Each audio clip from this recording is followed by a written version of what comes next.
Good evening, ladies and gentlemen. This is my first video of showing my 100 watt LED project. I followed Juliet's diagram and expanded on it, and then did some major modifications. Now, you're gonna have to bear with me. I'm dealing with just a tablet camera. I don't have any special video equipment. This is just how everything's all set up. I got the batteries wired in. There's a relay handling the higher current switchover. There's the converter. I switched things around. I don't know if you can really make out a lot. You're going to have to deal with what I'm doing here. I don't have the greatest of lighting and everything, but I've took the cooling off the the FET and the rectifier, because it's not using enough amperage to heat that beyond what they're tolerating. Anyway, the CPU cooling fan and heatsink are directed to blow directly on them to help cool them. As you can see, I have the LED package tied on there, and it's just screwed in. It's simple. There's a fan there. I got spacing there for it to breathe, and then I got the two batteries. All simple.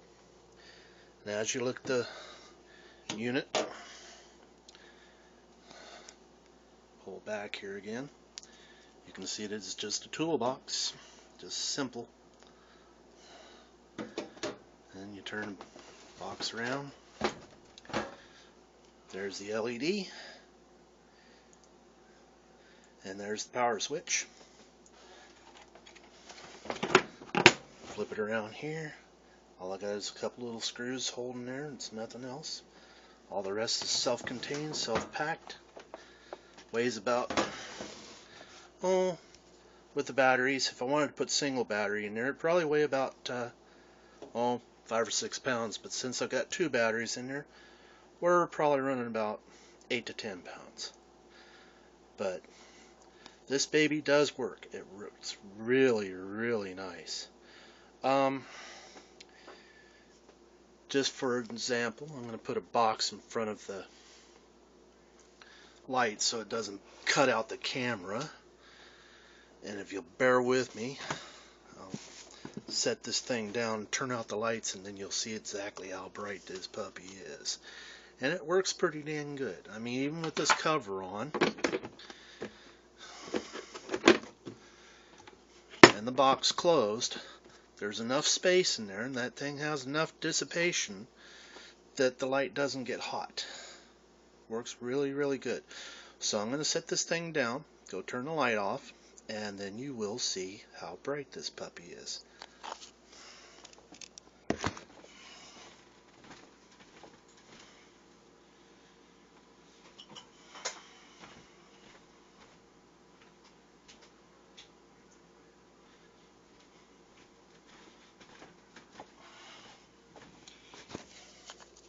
Okay, now I'm down to just my two little lights I'm using here so I can see what the heck I'm doing. Now I'm down to the one, and here we go. Now it's power on. Find the switch, and there we go. Now just think of that. That's a box in front of that, and it's kicking out a hell of a lot of light. If I move it away, there we go. And it's not very loud. I lift the lid, and everything's functioning. You can see the little current light on, fans blowing, everything's functioning. Plus there's still space in here. This would be a great idea, you know, you can carry around tools in here, carry a little bit of something in there. Batteries are fully rechargeable. Really simple to charge. Just need a trickle charger, set it with two batteries. Don't go over 2 amps and you're perfect. So this is, put it all back together here. The light's back on. Turn this off so it doesn't blind everything again. Now, just a second here.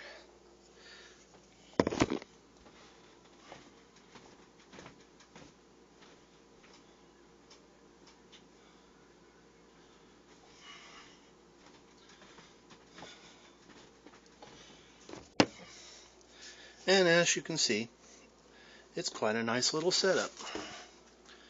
I hope that I can post more videos in the future to show different projects and things I do, or at least make sensible comments for other people. I don't know. This is just the first time for me. Hopefully some people like the idea. This would be great for people that need to go fishing, hunting.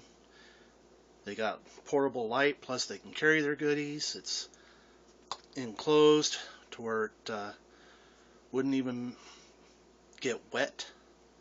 You know, it wouldn't be great for just dumping in water, but if you're walking in the rain or in a damp environment, at least it's enclosed where things wouldn't get all funky. And on top of that, it's very simple to recharge. I mean, you're dealing with lead acid gel cell batteries. You could solar charge them, you could use trickle charge, you could use a plug-in charger from a car charger. It's just a matter of being careful of how much input charge you have and what the voltage that you go to. These batteries are gel cells. They only have a maximum limit of 2.1 amps input. And if you go beyond that, well, you're taking your own risk in them exploding. So treat them right and they'll treat you right. Don't, and it's your own fault. I won't take no blame for it. On top of that, as you're building these things, always be aware that when you're dealing with electronics and higher voltages, even 12 volt, if you get across it the wrong way at one time or another, it'll either bite you or it will kill you. And there is 36 volts at 3 amps across those leads here and at that output right there.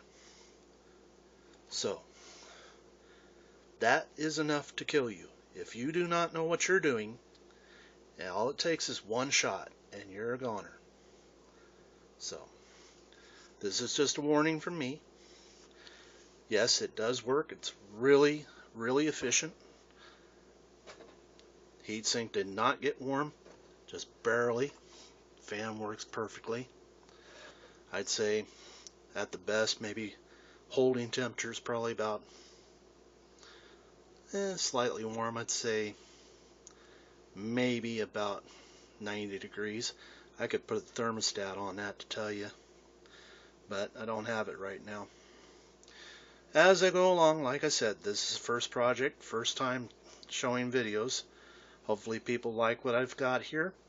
Hopefully I got good comments. Hopefully I got bad comments. It all depends on how people look at things. But thank you very much. This is Mr. Ed,